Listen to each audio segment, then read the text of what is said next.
মেহেক কিচেনে আপনাদের সবাইকে স্বাগত। আজকে আপনাদের আমি ভাপা পিঠে বানিয়ে দেখাবো আর একসঙ্গে আপনি 4টা বানিয়ে নিতে পারবেন কোনো রকম ঝামেলা ছাড়াই। খুব সহজভাবে আজকে আপনাদের আমি বানানো দেখাবো।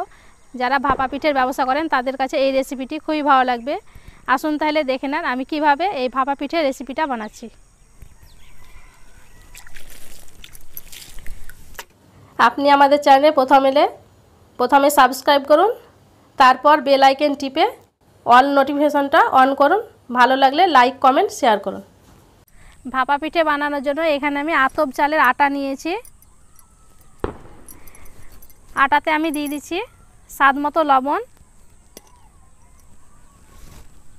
লবণটা একবার ভালো করে মিশিয়ে নিচ্ছি। আমি এখানে আতপ চালের আটা নিয়েছি। আপনারা চাইলে আমরা যে রেগুলার ভাত খাই সে ভাতের চাল দিয়েও আটাটা করে নিতে পারেন। সেই আটা দিয়েও খুব ভালো হয় ভাপা পিঠেটা। লবণটা আমি ভালো করে মিশিয়ে নিয়েছি। এবার আমি নর্মাল পানি দিয়ে আটাটাকে মেখে নিচ্ছি। অল্প অল্প পানি দিয়ে মেখে নিতে হবে। যাদের বাড়িতে অনেকগুলো সদস্য আছে তারা এইভাবে বাড়িতে বানাবেন ভাপা পিঠেটা, খুব সহজে হয়ে যাবে। একটা একটা করে করার দরকার নেই, একসঙ্গে আপনি 4 থেকে 5টা বানিয়ে নিতে পারবেন। আর আপনারা যে কোনো হাঁড়িতে বানিয়ে নিতে পারবেন। আপনি যত বড় হাঁড়ি নেবেন ততটাই করা হবে।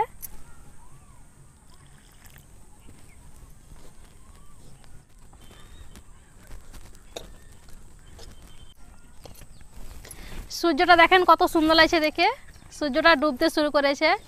আমাদের গ্রামে এইসব খুব ভালো দেখতে পাওয়া যায়, খুব ভালো লাগছে দেখে। আর এই ভাপা পিঠেটা আমি এই সন্ধ্যার সময়তেই করছি। এই ভাপা পিঠেটা সন্ধ্যায় অথবা সকালবেলায় খেতে ভালো লাগে বেশি। আমি যেভাবে দেখেন আটাটা মাখছি একবারে অল্প অল্প পানি দিয়ে মেখে নিচ্ছি। ঠিক এইভাবে করে আটাটাকে মেখে নিতে হবে, খুব বেশি ভেজা যাবে না। অল্প অল্প পানি দিয়ে আমি আটাটাকে এইভাবে মেখে নিয়েছি। হাত দিয়ে এইভাবে মুঠ করে দেখবেন, মুঠটা যদি এইভাবে বাঁধে তাহলে পরে জানবেন যে আটাটা ঠিকঠাক মাখা হয়েছে। এখানে আর পানি লাগবে না, এইভাবে করে মেখে নিতে হবে। এবার আমি আটাটাকে চেলে নিব।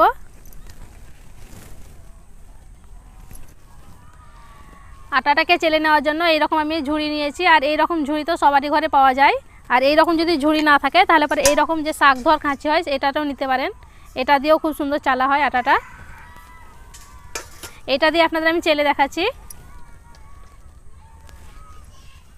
এইভাবে করে চেলে নেবেন, দেখেন কত সহজে আটাটা পড়ছে। খুব সহজে আটাটা চালা হয়ে যাবে। এইভাবে কোনো রকম ঝামেলা ছাড়াই ভাপা পিঠেটা বাড়িতেই বানিয়ে নিতে পারবেন।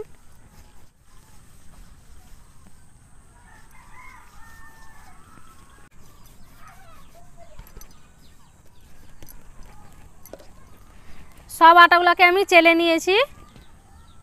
এই হাঁড়িটাতে আপনাদের আমি ভাপা পিঠেটা বানিয়ে দেখাবো। তার জন্য এই হাঁড়িটাতে আমি দিয়ে দিচ্ছি পানি। আমি এখানে 2 মগ পানি দিয়ে দিলাম। আর পানিটা ভর্তি ভর্তি করে দেওয়া যাবে না, এইভাবে নিতে হবে।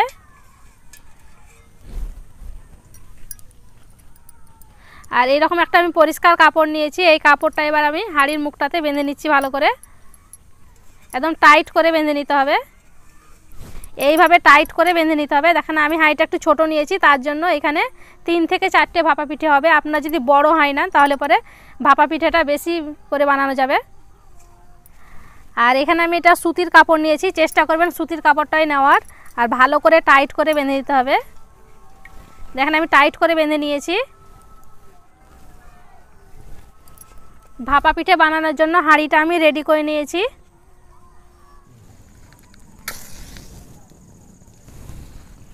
চুলোটাকে ধরিয়ে যে পানি দিয়ে আমি হাঁড়িটা রেডি করে রেখেছিলাম সেটা এবার চাপিয়ে দিচ্ছি।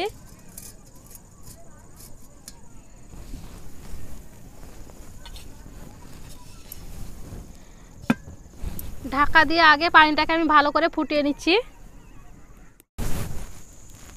পানিটা ফুটতে শুরু করেছে, এবার আমি ঢাকনাটা উঠিয়ে নিচ্ছি।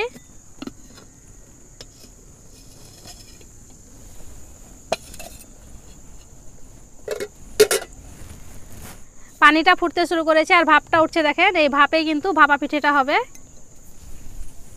আর এই রকম আমি একটা চামচ নিয়েছি, চামচ দিয়ে এইভাবে ভাপা পিঠেটা করব। তাহলে পরে হাতে আর ছ্যাঁকটা লাগবে না, হাত পুড়েও যাবে না।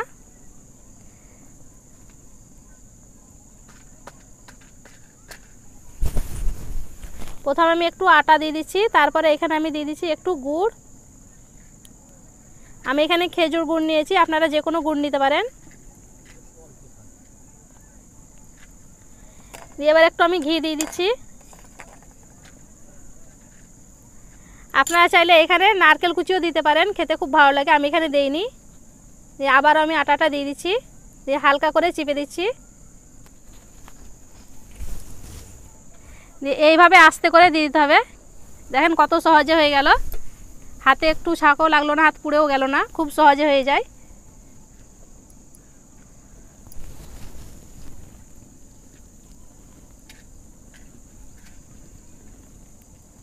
আর ঘরে যদি এরকম গুড় না থাকে তাহলে পরে চিনিও দিতে পারেন, খেতে খুব ভালো লাগে। আমাদের বাড়িতে সবাই খুব পছন্দ করে চিনি দেওয়া। মেহেক তো খুব পছন্দ করে।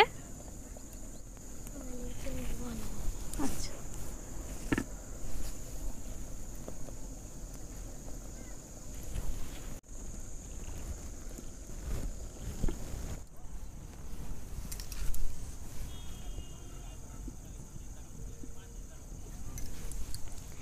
এখানে আমার ছোট হাঁড়ি নিয়েছি, তার জন্য এখানে আমি 4টে ভাপা পিঠে দিয়ে দিচ্ছি। আপনারা যদি বড় হাঁড়ি নেন তাহলে পরে আরও বেশি ভাপা পিঠেটা বানিয়ে নিতে পারবেন একসঙ্গে। এবার আমি ঢাকা দিয়ে দিচ্ছি। ঢাকা দিয়ে এটাকে আমি হাই হিটে 5 মিনিট জাল করে নিচ্ছি, তারপর আপনাদের দেখাচ্ছি। 5 মিনিট পর আমি চেক করে নিচ্ছি যে ঠিকঠাক হয়েছে কিনা।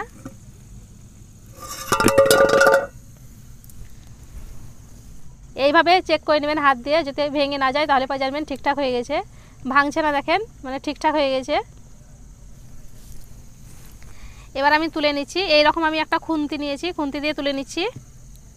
এইভাবে দেখেন খুব সহজে উঠে যাবে, হাতটাও পুড়বে না।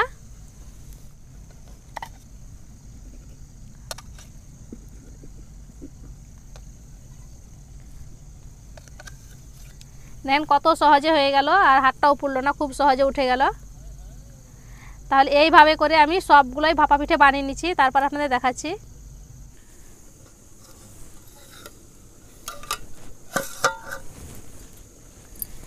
এবার আমি 5টা দিয়েছিলাম, দেখেন 5টাও কত সুন্দর হয়েছে। আপনারা যদি আরও বড় হাঁড়ি দেন তাহলে পরে আরও ভাপা পিঠাটা হবে, একসাথে অনেকগুলো বানিয়ে নিতে পারবেন বড় হাঁড়িতে। আমার এখান থেকে 4 থেকে 5টা হচ্ছে। এইভাবে দেখে নেবেন, দেখেন শক্ত হয়ে গেছে, তার মানে ভাপা পিঠাটা হয়ে গেছে। এবার আমি তুলে নিচ্ছি। এইভাবে করে খুব সহজে উঠে যাবে।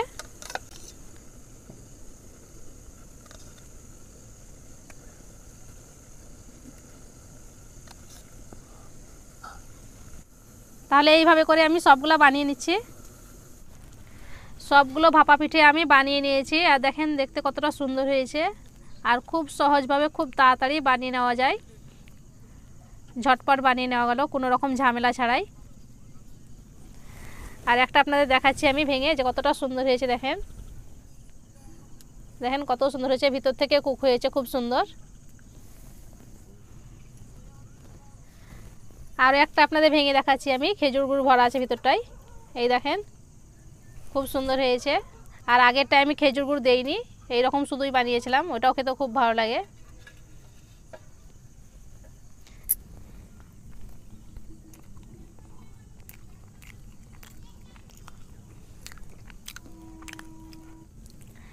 ভাপা পিঠেটা খেতে দারুণ হয়েছে, আপনারাও এভাবে বাড়িতে বানিয়ে দেখবেন, সবাই খুব পছন্দ করবে, খেতে অসম্ভব মজার।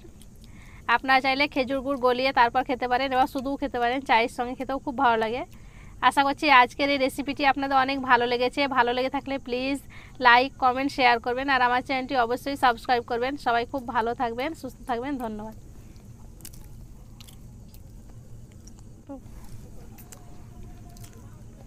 কেমন হয়েছে? ভালো হয়েছে। হ্যাঁ।